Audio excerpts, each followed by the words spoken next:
ওজনটা একেবারেই কমছে না পুজোর পরে। ছেলেমেয়ের পিটিএম আর পরীক্ষার নাম্বারও তথৈবচ। বাবা মার বয়স বেড়েছে, ভয় হয় আজকাল বড্ড। অফিসের ইনক্রিমেন্টও হয়নি, প্রমোশন তো নয়, তবু ফুলে চোখ রেখে একটুখানি ফড়িংয়ের পাখনার রং দেখতে হবে, দু চোখ বুলিয়ে নিতে হবে আকাশে। নিজের ক্ষতটা আর কতদিন লুকিয়ে রাখবেন? একটুখানি জানলাটা খুলে দিন না, একটু দমকা বাতাস আসুক, দু একজন এসে দাঁড়ালেও তো দাঁড়াতে পারে পাশে। চলুন আজকের জীবনটা ম্যাডলি বাঙালির হাত ধরে আর আলুর পরোটা দিয়ে শুরু করা যাক।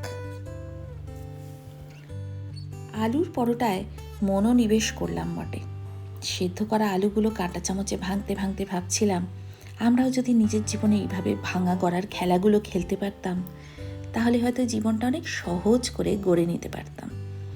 তাতে পেঁয়াজ কুচি আর লঙ্কা কুচির তড়কা লাগালে জীবনটা একটু মুখরোচক হতো, হয়তো বেঁচে থাকতে আরও একটু বেশি ভালো লাগতো।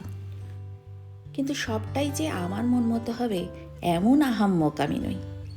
তাই চাট মশলা, গোলমরিচের গুঁড়ো আর যা যা মশলা হাতের কাছে পাই সব একটু ছিটিয়ে দিই আলুর পুরের মধ্যে, যাতে তাড়িয়ে তাড়িয়ে খাবো আর বৃষ্টি উপভোগ করব যখন, তখন একটু মনের মধ্যে শান্তি থাকে। জীবনটা নিজের মতো তৈরি না হলেও অন্তত আলুর পরোটাটা নিজের মনের মতো আর নিজের জিভের মতো করে তৈরি করতে পেরেছি। কাশ্মীরি লঙ্কার গুঁড়োতে জীবনের রং আমি বদলাতে পারবো না, বদলাতে পারবো না আপনার প্রতিকূল পরিবেশটার রঙও। তবে খাবার দাবারের রং কিন্তু নিমেষে বদলে যায়। এ কি খালি রং, এ তো খানিকটা স্বাদও বটে। যেমন নুন ছাড়া জীবনের সবটাই বিস্বাদ হয়ে যায়, ঠিক সেই রকমই হাতের আদরে পুরটাকে একটুখানি মেখে নিলাম। জীবনে আলুর পরোটার মধ্যেও এতটা কাব্য খুঁজে পেতে বোধ হয় একটা কঠোর কঠিন গদ্যের জীবন লাগে। জীবন লাগে অনেকটা হেরে যাওয়ার, তবেই তো জিতে যাওয়ার স্বাদটা আপনি বুঝবেন। যতবার আমি হেরেছি ততবার আমি অনুভব করেছি যে জীবনে জিতে যাওয়াটা কতটা জরুরি। ঠিক কোন সময়ে পৌঁছালে মানুষ অরিজিৎ সিংয়ের ওই প্রেম ভেঙে যাওয়ার স্যাড সংগুলো আত্মস্থ করতে পারে। এই বৃষ্টি ভেজা ওয়েদারে নানা রকম মনে গান বাজনা বেজে উঠছে। আমরা তো সেই চন্দ্রবিন্দুর আমলের লোক। তারপরে শিলাজিৎ, x=2 প্রেম। তো সেই কারণেই এই বৃষ্টি ভেজা ওয়েদারে আবার মুচমুচে খাবার ভালো লাগে। ভাতের মতো এরকম জলজলে জিনিস আর ভালো লাগে না তখন, ডাল বা ঝোল দিয়ে মেখে মুখে চালান করে দেওয়া। এখন লাগবে একটু ক্রিস্পি কিছু জিনিস। এই রুটি মেকারটা লিব্রার কয়েকদিন আগেই কিনেছিলাম অ্যামাজন থেকে, ওই একটা সেল চলছিল না তো তখনই কিনেছিলাম। তারপরে রুটি ছাড়াও এতে বানিয়েছি অজস্র জিনিস। আসলে রুটি মেকারের সাথে আমার আবার পুরনো সম্পর্ক। সেই কলকাতা ছেড়ে আসার আগে 7 বছর যখন শ্বশুরবাড়িতে সংসার করেছিলাম, তখন আমার এক প্রাণের প্রিয় রুটি মেকার ছিল। তাকে ছেড়েই আমি পুনে গেছিলাম, তারপর থেকে আর পাইনি তাকে। এই বছর এই সেলে একটা রুটি মেকার কিনলাম। রুটি মেকার তো শুধু রুটির জন্য নয়, আমার সঙ্গে এর আরও অনেক গভীর সম্পর্ক।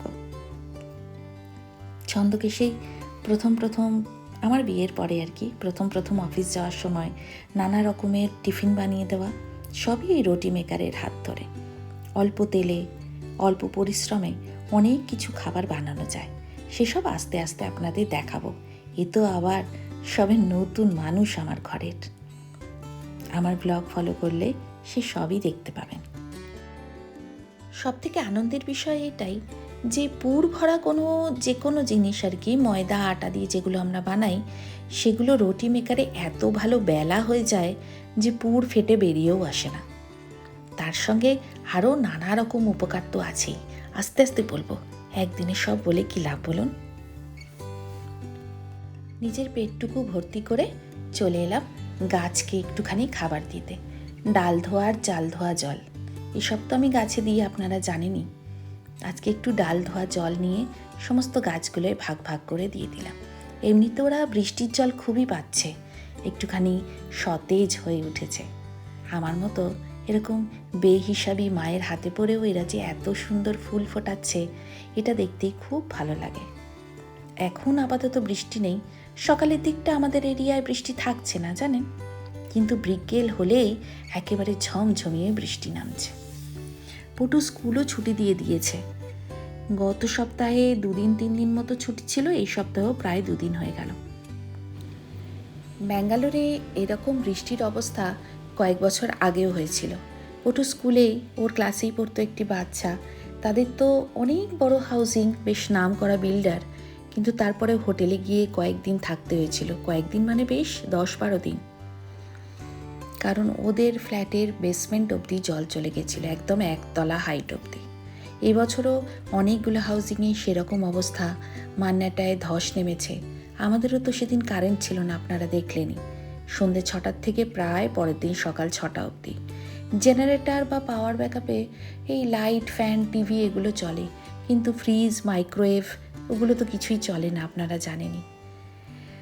তো যাই হোক, এই বৃষ্টির ওয়েদারে চালে, ডালে, ডিমে, ঢ্যাঁড়স আর আলুতে আমাদের রোজ নামছা বেশ ভালোই চলে যাচ্ছে। আমাদের এই এরিয়াটায় একেবারেই জল জমে না, এটা একটা অনেক বড় বাঁচো আমাদের জন্য। আসলে আপনাদের পটু সিং ঘরে থাকলে আবার ঘরের কাজকর্ম তেমন বেশি করা যায় না। তবে এই বৃষ্টির ওয়েদার তো, আর পটু সিং ঘরে থাকলে খাবার দাবার, জল অনেক কিছুই পড়ে বেড কভারে, তাই ঝট করে একটু বেড কভারটাও চেঞ্জ করে নিলাম। বেড কভার চেঞ্জ করলে আবার তার ছানাপোনাদেরও সঙ্গে সঙ্গে রেখে দিতে হয় বেডের ওপরে, নইলে পটু সিং কিন্তু খুব রাগ করেন। আচ্ছা, আপনারা পটু সিংকে এতটা ভালোবাসেন কেন বলুন তো? আসলে সেদিন একজনের সাথে কথা হচ্ছিল, সে বলছিল ব্লগে একটা বাচ্চা থাকলে মানুষ খুব ভালোবাসে, কিন্তু এই বাচ্চা তো সেই বাচ্চা নয়, এ কথা বলে না, গান গায় না, ছড়া বলে না, তাও আপনারা পটু সিংকে এত ভালোবাসেন। আমার আর ছন্দকের আর আমাদের বাড়ির লোকেদেরও, আমাদের মা বাবাদের, দিদির, সবার খুব অবাক লাগে জানেন। কেন বলুন তো? তবে আপনারা যে পটুকে ঘরের লোক করে নিয়েছেন, তার জন্য আমি যে কতটা কৃতজ্ঞ, কতটা ভালোবাসি আপনাদের, আর কতটা মঙ্গল কামনা করি, তা তো আমি আপনাদের বলে বোঝাতে পারবো না। ডালে ফোড়ন দেওয়া ঢ্যাঁড়স, আলু, পোস্ত ছড়িয়ে ভাজা সবই হয়ে গেল। এরপর সাধারণ দুপুরের খাওয়া দাওয়া। বলো বলো তুমি কে হও? এই বল, বলো তুমি। বলো বাবা, বাবা।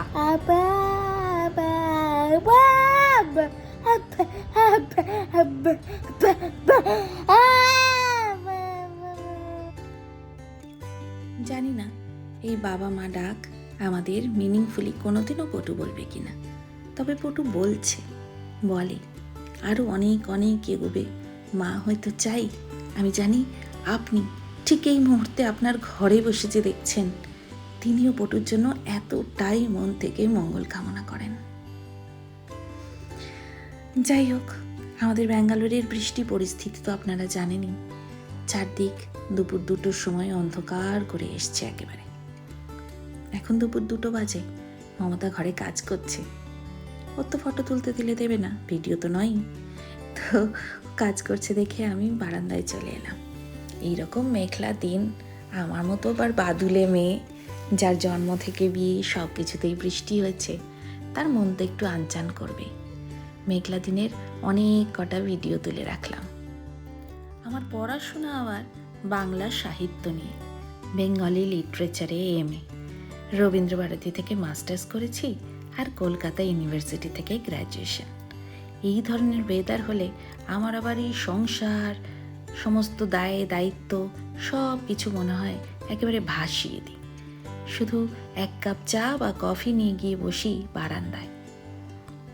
এই ভর দুপুরে 2 কাপ গ্রিন টি করলাম। ছন্দকে বলল স্নান করতে যাওয়ার আগে ও খাবে, তো দুজনের এই 2 কাপ গ্রিন টি নিয়ে চলে এলাম বারান্দায়। একটুখানি বৃষ্টি দেখে দেখে খাচ্ছিলাম। প্রসঙ্গত আপনাদের বলে রাখি, ছন্দক আর আমার সম্পর্ক 22-23 বছরের প্রায়। একদিন সেই গল্প তো আপনাদের বলবই, যদি আপনারা শুনতে চান। এই ঝমঝমে বৃষ্টিতে দাঁড়িয়ে এক কাপ গরম গরম চা, হলোই বা তা গ্রিন টি, তবুও একসঙ্গে সেই চা খাওয়ার অনুভূতিটাই আলাদা। যদিও এই বৃষ্টি সুখের নয়, ব্যাঙ্গালোরের অনেক মানুষের অনেক সমস্যা হচ্ছে। কোথাও ধস নামছে, কোথাও পার্কিং অবধি ডুবে গেছে, কত গাড়ি একেবারে গলা অবধি ডুবে দাঁড়িয়ে আছে পার্কিং লটে। কিন্তু এই বেহিসাবি মনে আর লাগাম টানতে পারছি কই। দিন দুপুরে এরকম অন্ধকার করে বৃষ্টি আসা এ তো খুব একটা হয় না।